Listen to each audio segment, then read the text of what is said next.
back to History Class with Dr. W and our continuing discussion of the historic year 1968.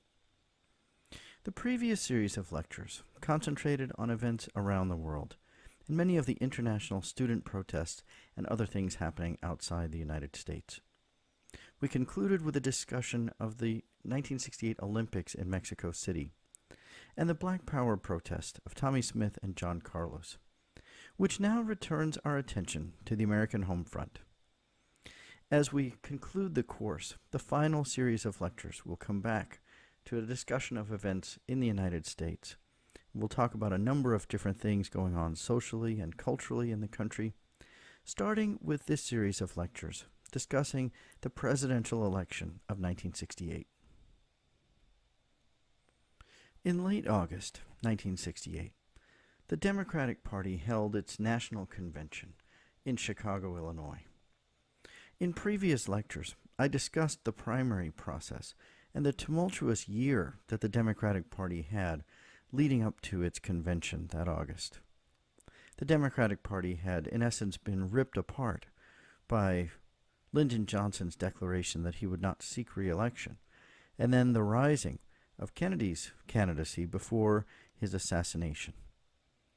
I also talked about how the process then was a little different than it is now, and that it was possible for candidates to reach the convention without having secured any nominations and still win the nomination for the presidency of the United States. So we'll now talk about the Democratic National Convention in Chicago. On the one hand, the events on the convention floor there in Chicago were relatively straightforward.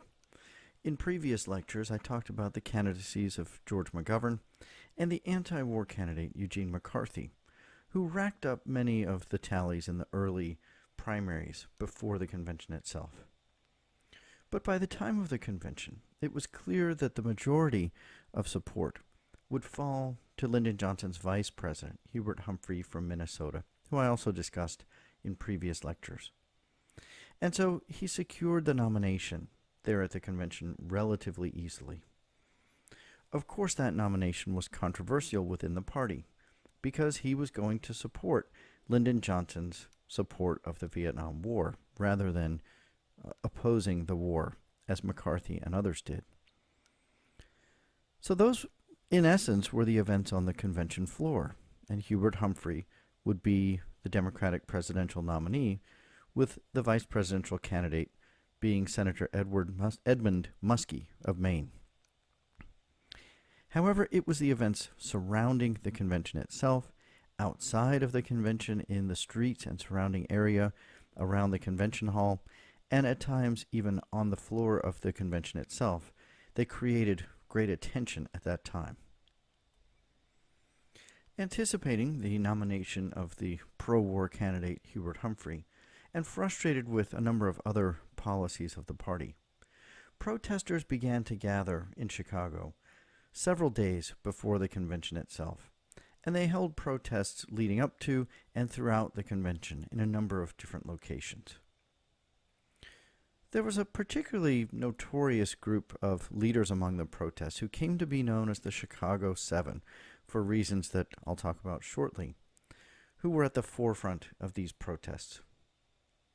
One of them was named Abbie Hoffman. Hoffman was raised in Massachusetts, attended Brandeis University, and later got a master's degree in psychology from the University of California, Berkeley. He became involved in the Student Nonviolent Coordinating Committee, SNCC, which I've talked about in previous lectures, and was engaged in some of the civil rights protests of the early to mid-1960s. As the conflict in Vietnam deepened, he became one of the leaders of the anti-war movement, using not only his degree in psychology, but also a natural wit and humor to become one of those at the forefront of the movement. Many of his protest tactics were ironic or sarcastic. In 1967, he helped to organize a protest at the Pentagon, in which he claimed 50,000 people would use psychic energy to levitate the building until eventually it would turn orange, and then the Vietnam War would come to an end. In another protest, he led members of the movement into the New York Stock Exchange, where they threw dollar bills down from the balcony into the floor, where traders on the floor scrambled wildly to gather up the bills. This was his way of symbolizing the greed of the capitalist system and the stock traders themselves. Hoffman and 7 others were arrested for their actions around the Democratic National Convention and became a group known as the Chicago 8. They were put on trial for conspiracy and inciting a riot. And the group came to be called the Chicago 7 after the co-founder of the Black Panther Party, Bobby Seale, was removed from the group and tried separately. The trial was a sensation, and Abbie Hoffman was in his element. He took great delight in the fact that the judge's name was Julius Hoffman, and he constantly pestered the judge with comments about how they were related to each other. He also told the judge many comments throughout the trial. Things like, "Your idea of justice is the only obscenity in this room," and "You are a disgrace to the Jews. You would have served Hitler better." I'll talk more about the trial a little bit later in these lectures, but would mention that Hoffman and 4 of the others were sentenced to 5 years in prison and a $5,000 fine, although those punishments were eventually overturned. Hoffman continued to be a prominent figure in the American counterculture and later published a book called Steal This Book, which many people actually did. Hoffman eventually committed suicide in 1989. Another of the activist leaders was Jerry Rubin, who was raised in a working-class household in Cincinnati. He graduated from the University of Cincinnati and attended the University of Cal Berkeley for a time before dropping out to pursue a life dedicated to social activism. Berkeley was a hotbed of leftist protest activity in the 1960s. Rubin, like Hoffman and others, was involved in a number of protest causes. In the mid-1960s, he engaged in civil rights protests before shifting his energies to protesting against the Vietnam War. With Hoffman and others, he was one of the founders of the Youth International Party, known as the Yippies, a play on the word hippies.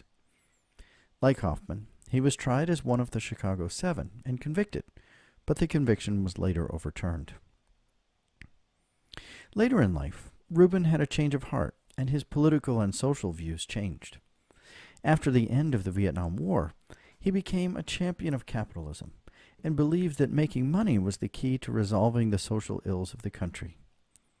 He was one of the early investors in Apple Computer and became immensely wealthy. In the 1980s, he and Hoffman traveled the country on a debating tour dubbed Yippie versus Yuppie, with Hoffman still endorsing his anti-establishment views of the 60s, and Rubin arguing for his reform views in support of capitalism. The two remained friends, however, and Rubin was one of the 1960s cohort to attend Hoffman's funeral in 1989. A few years later, Rubin suffered his own premature death after being struck and killed by a car in Los Angeles in 1994. Another of the key participants in the DNC protests was Tom Hayden. Hayden was born in Detroit, attended the University of Michigan, and was one of the founders of the Students for a Democratic Society, which became an important outlet for both civil rights activism and later anti-war activism. He served as president of SDS for 2 years and was the chief author of the Port Huron Statement in 1962, which became a call to arms for social activists of the 60s, and included a broad critique of America's political and economic systems and a demand for social and economic equality for all. Hayden was thus one of the senior members of the protest group and regarded as one of its leaders. He was, of course, one of the Chicago 7 as well. In the wake of the trial, he continued his vigorous campaign against the Vietnam War and made several trips to Vietnam and Cambodia, including one in 1972 with the controversial actress Jane Fonda, whom he later married. These and other protest leaders banded together in late 1967 to form the Yippies, the Youth International Party. The group launched a critique of many aspects of American society, government, and economy, with their chief targets being the war in Vietnam, racism and segregation in American society, and unfettered corporate greed, contributing to poverty and disparity of wealth. Their protests tended to be irreverent, sarcastic, and often funny, which drew people to them and contributed in some ways to the freewheeling atmosphere of the late 1960s. But their causes were serious, and at times their protests involved more sinister and darker tactics, such as sabotaging offices or splattering blood or paint on buildings and other targets. They frequently engaged in street theater or sit-down strikes, and they also supported free public musical concerts. Thus, it was not uncommon for their protests to draw large crowds, either watching the performances or listening to music. In the months before Chicago, they held protests in New York City, known as the Yip In and the Yip Out, to promote peace, love, and harmony, but also to protest the war in Vietnam and inequality. The Yip In was held in Grand Central Station and was peaceful for a while, but after two protesters removed the hands from a large clock in the station, police broke up the protest and dispersed the crowd. The Yip Out was held in Central Park with similar purposes. The Yippies negotiated with the mayor and the city for permits to gather, and the Yip Out was a peaceful and successful musical rally. Building on these experiences, the Yippies hoped for a peaceful and effective protest in Chicago. Unfortunately, in an effort to publicize their intentions for the Chicago protest, some members of the Yippies spread rumors that the protest would go beyond a simple peaceful gathering. There were threats that they would put LSD in the drinking water, throw nails on the highways, and storm various public buildings. Many in Chicago, most importantly its mayor, Richard Daley, took the threats to heart and feared that the Yippies arriving in town would mean chaos and violence, and perhaps worse. Another of the organizing groups behind the Chicago protest was the National Mobilization Committee to End the War in Vietnam, or MOB. MOB incorporated several other groups that were opposed to the Vietnam War, including SDS and the Yippies. MOB was directed by David Dellinger, a pacifist leftist. He was a conscientious objector during World War II, who was jailed for refusing to submit to the draft. He participated in many socially conscious protest groups after World War II, and like Rubin, Hayden, and others, he was part of both the Civil Rights Movement and then the anti-Vietnam War movement. Dellinger was principally motivated by protest against the war, and MOB served to notify and organize various other groups about anti-war protests. In 1967, MOB helped to organize the Pentagon protest, and later oversaw marches to the Lincoln Memorial and in New York City and San Francisco. Tom Hayden also helped to organize MOB's efforts in Chicago, which were planned to involve two massive marches during the convention and an end-of-convention rally at Soldier Field. They also planned smaller protests and ongoing events at 10 parks throughout the city, allowing for the various and disparate groups coordinating with MOB to literally have a stage to promote their causes.